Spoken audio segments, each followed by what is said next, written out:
Hey there, you're looking kind of cute. Don't forget to subscribe and check out all my other socials. Enjoy. The faded spotlight flickered to life, casting a dim glow on the small stage. The dingy comedy club, with its sticky floors and the lingering scent of stale beer, was half empty on a Tuesday night. A lone figure stood before the microphone, shoulders hunched, fingers fidgeting nervously with the frayed hem of an oversized sweater.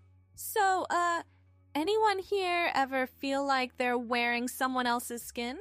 The joke fell flat, met with uncomfortable silence and a few scattered coughs. Alfred cleared his throat, desperately searching for his next line.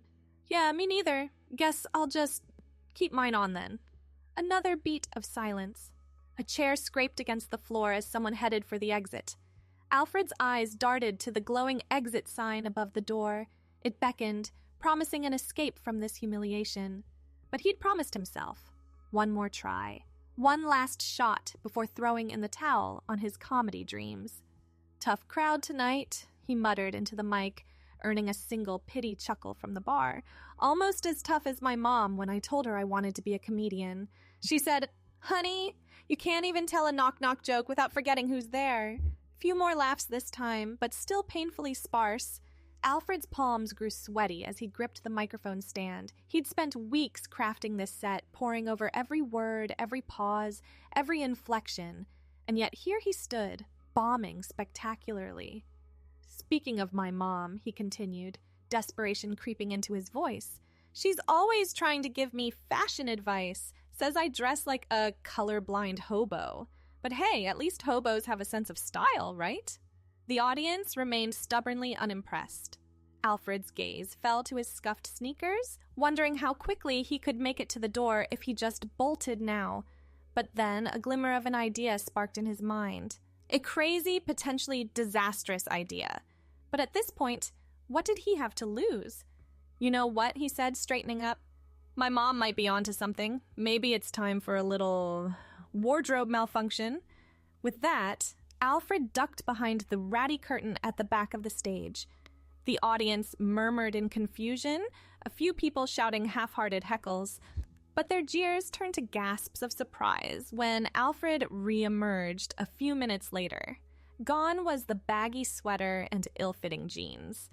In their place, Alfred now wore a floral print dress that fell just above his knees, complete with a cardigan and a pair of sensible flats he'd borrowed from his mother's closet.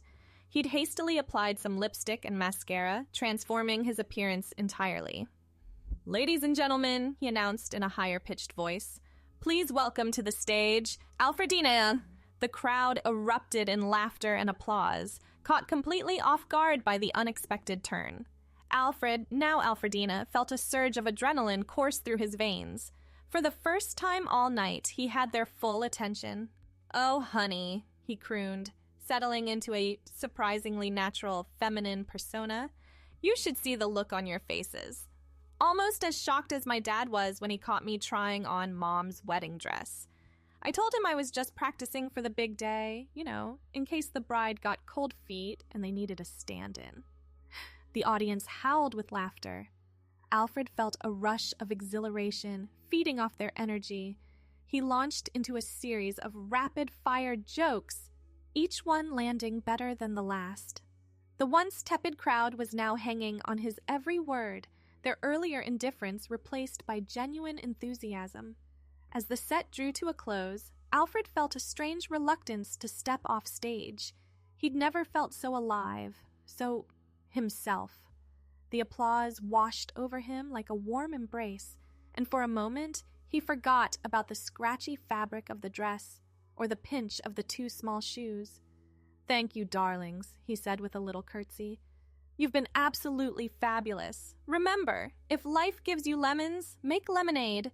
And if life gives you a Y chromosome, well, sometimes you've just got to work it, honey."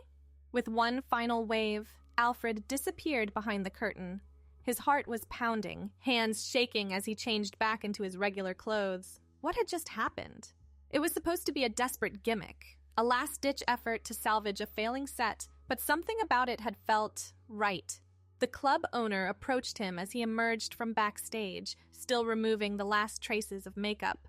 "Kid, that was Something else, the gruff man said, a hint of admiration in his voice. I've never seen anything like it.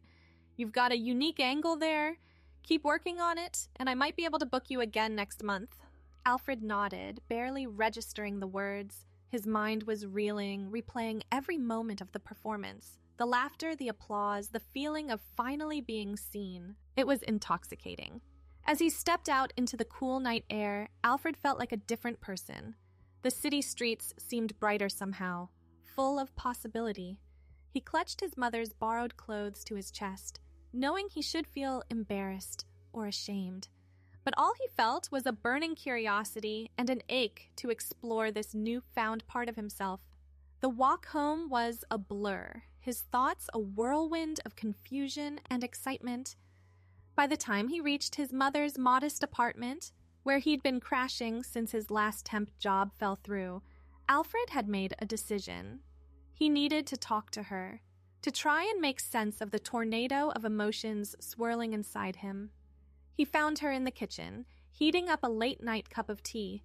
She looked up as he entered, her eyes widening at the bundle of clothes in his arms and the smudges of makeup still visible on his face. "Alfred?" she asked, concern etched across her features. "What happened? Are you all right?" He took a deep breath, setting the clothes on the counter. "Mom, I think I need to talk to you about something." Over the next hour, Alfred poured out everything, the failed jokes, the desperate improvisation, and the unexpected success of his impromptu drag act.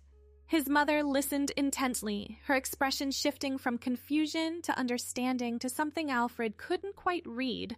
"And the thing is," he finally said, voice barely above a whisper, "it felt good. Really good, like I was finally being myself. Is that weird?" His mother set down her mug, reaching across the table to take his hand. "Oh, sweetheart," she said softly. "There's nothing weird about discovering a new part of yourself. I'm just glad you felt comfortable enough to share this with me." Alfred felt tears prickling at the corners of his eyes. "But what does it mean? I didn't think—" "It doesn't have to mean anything right now," his mother assured him. "You don't need to have all the answers tonight, but if you want to explore this more, I'm here for you." Every step of the way. The relief that washed over Alfred was overwhelming. He hadn't realized how terrified he'd been of her reaction until that moment.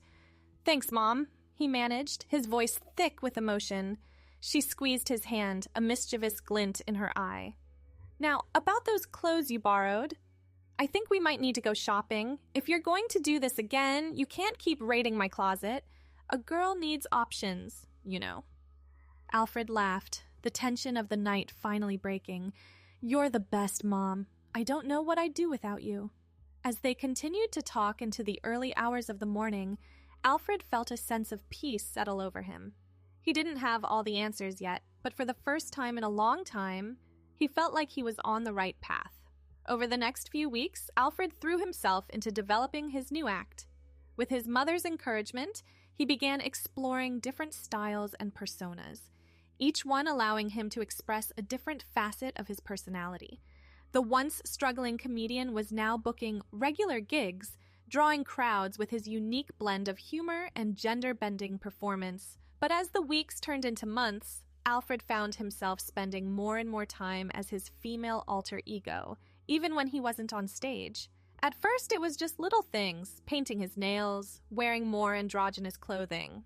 But soon, he was experimenting with makeup and feminine hairstyles, even on his days off. It was during one of these offstage experiments that Alfred had a revelation. He was standing in front of the mirror, having just finished applying a full face of makeup and styling his growing hair into soft waves. The person staring back at him wasn't just a character or a performance. It was him, or rather, her. The realization hit like a tidal wave, leaving Alfred breathless and trembling. This wasn't just about comedy anymore. This was about identity, about finally feeling comfortable in his own skin. With shaking hands, he picked up his phone and called his mother. "Mom," he said, voice quavering, I think I think I might be transgender." There was a moment of silence on the other end of the line, and Alfred felt his heart clench with fear, but then his mother's warm voice came through, full of love and acceptance. "Oh, sweetheart, thank you for trusting me with this. Do you want to come over and talk about it?" Relief flooded through Alfred as he agreed, grateful beyond words for his mother's unwavering support. When he arrived at her apartment an hour later, still fully made up, his mother enveloped him in a tight hug. "You look beautiful," she whispered, causing fresh tears to well up in Alfred's eyes. They spent the evening talking, laughing, and crying together as Alfred shared the journey of self-discovery he'd been on over the past few months. His mother listened attentively, asking thoughtful questions and offering words of encouragement. "So," she said as the night wore on, "have you thought about a name? Or do you want to stick with Alfred?" Alfred hesitated, twirling a strand of hair around his finger.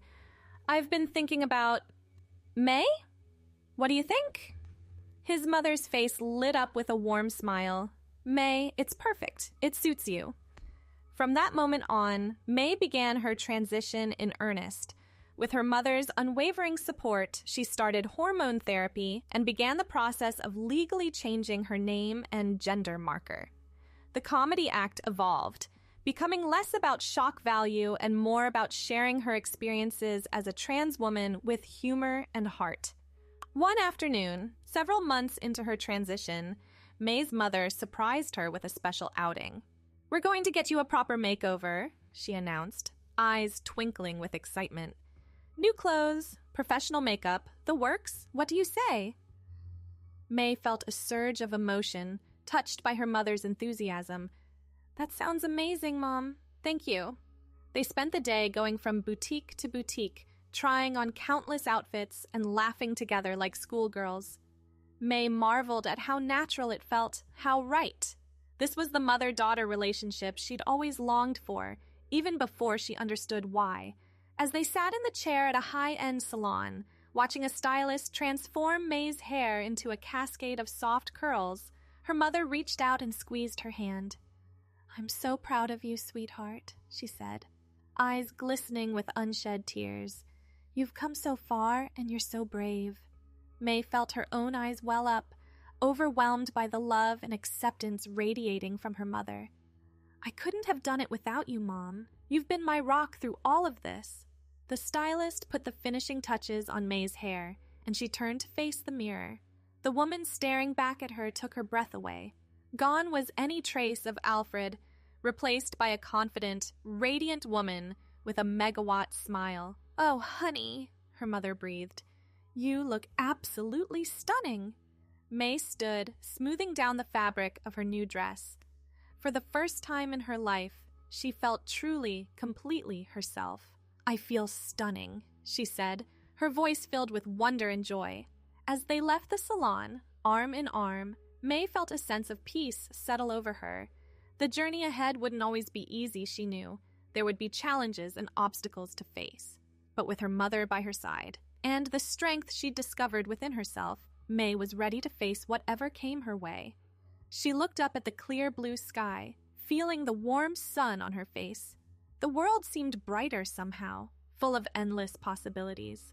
May took a deep breath, savoring the moment.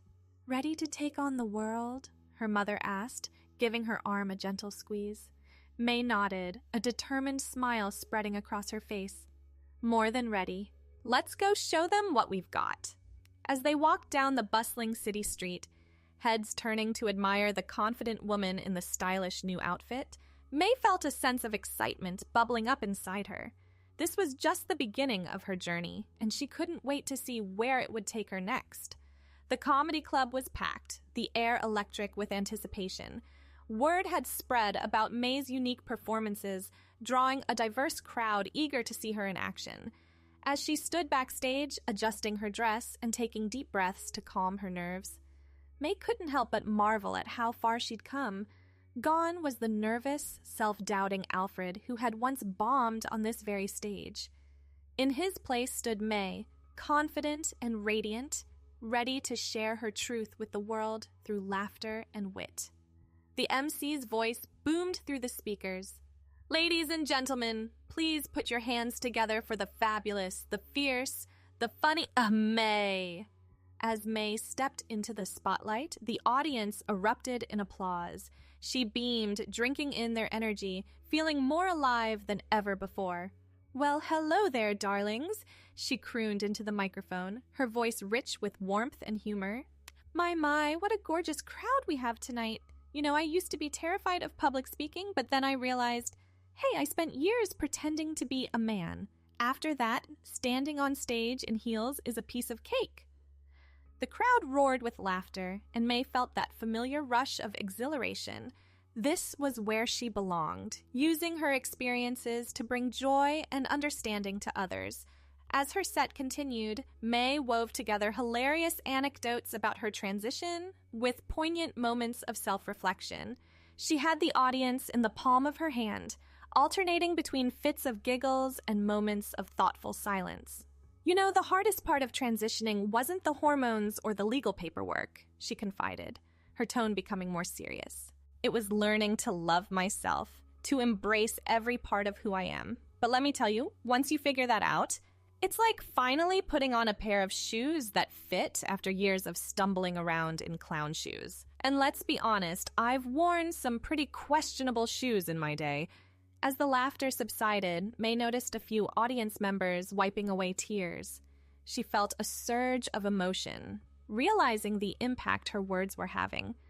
"But in all seriousness," she continued, her voice soft but strong, "I stand here tonight as living proof that it's never too late to become who you truly are.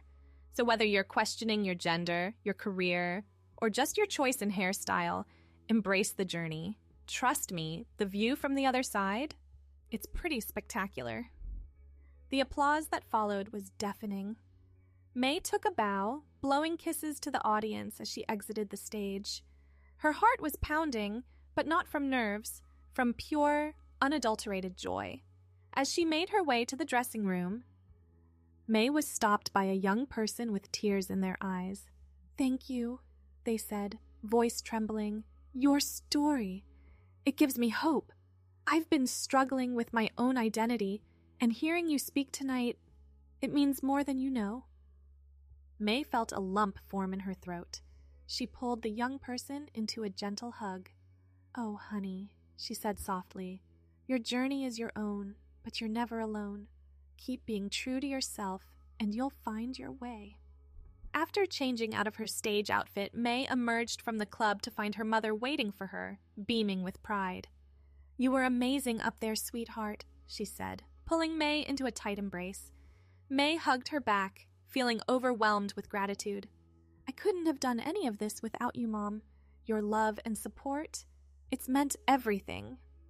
Her mother pulled back, cupping May's face in her hands. "You did all the hard work, my brave girl. I'm just honored to be along for the ride." As they walked arm in arm down the city street, the neon lights reflecting off puddles from an earlier rain, May felt a sense of contentment wash over her. The road ahead might not always be smooth, but she was finally, truly herself. And with her mother by her side and a newfound strength within her, May knew she could face whatever challenges lay ahead. The woman she saw reflected in the store windows was no longer a stranger or a character. It was simply May, comedian, daughter, and proud transgender woman. She smiled at her reflection, feeling a surge of love for the person she had become. "So," her mother said, a mischievous glint in her eye, "ice cream to celebrate?" May laughed, linking her arm through her mother's. "Absolutely. After all, a girl's got to treat herself sometimes, right?" May and her mother stepped out into the bustling night, the city humming with life around them. The air was cool and crisp, carrying the faint scent of rain-kissed pavement and the distant promise of spring. Neon signs flickered above, casting a kaleidoscope of colors across their faces as they strolled arm in arm toward their favorite ice cream spot. A little parlor, just a few blocks from the comedy club. "Mint chocolate chip for me," her mother declared, her voice light with excitement. "What about you, sweetheart?" May grinned, feeling the post-show adrenaline still buzzing through her veins. "I'm thinking something decadent tonight. Like caramel swirl with extra fudge. I earned it. You absolutely did, her mother agreed, squeezing her arm. You had that crowd eating out of your hand. I'm telling you, May, you're a star. May ducked her head, a flush of pride warming her cheeks. Thanks, Mom. It still feels surreal sometimes, you know? Like I'm waiting for someone to pinch me and wake me up. Her mother chuckled. Well, if this is a dream, it's a damn good one. Let's keep it going with some ice cream. The parlor was a cozy little haven, its pastel walls adorned with vintage posters and a chalkboard menu scribbled with daily specials. A soft jingle announced their arrival as they pushed through the glass door, the warmth inside wrapping around them like a hug. The place was half full, a mix of late-night stragglers and couples sharing Sundays under the soft glow of hanging lights. May and her mother slid into a booth near the window, the worn vinyl seats creaking slightly under their weight. A teenage server with a bright smile took their order, and soon enough, 2 towering cones arrived. May's dripping with caramel and fudge, her mother's a vibrant green studded with chocolate chips. They dug in, the silence between them comfortable, punctuated by the occasional hum of satisfaction. This hits the spot, May said, licking a stray drop of caramel from her thumb. Nothing like sugar to cap off a night like tonight. Her mother nodded, her eyes crinkling with a smile. You deserve every bit of it. I still can't get over how you turned that room around tonight, the way you owned that stage. She trailed off, shaking her head in amazement. I always knew you had something special in you, but seeing it like this, it's magic. May felt a lump rise in her throat, the kind that came from being truly seen. I owe a lot of it to you, Mom.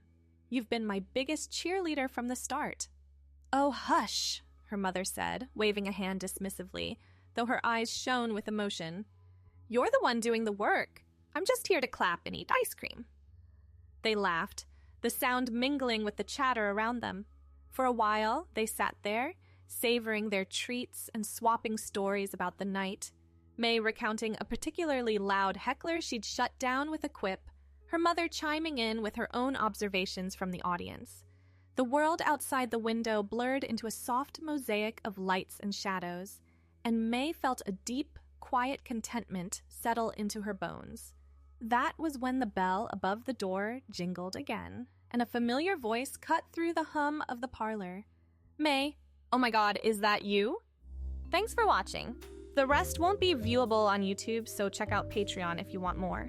I hope you have a wonderful day, my cutie.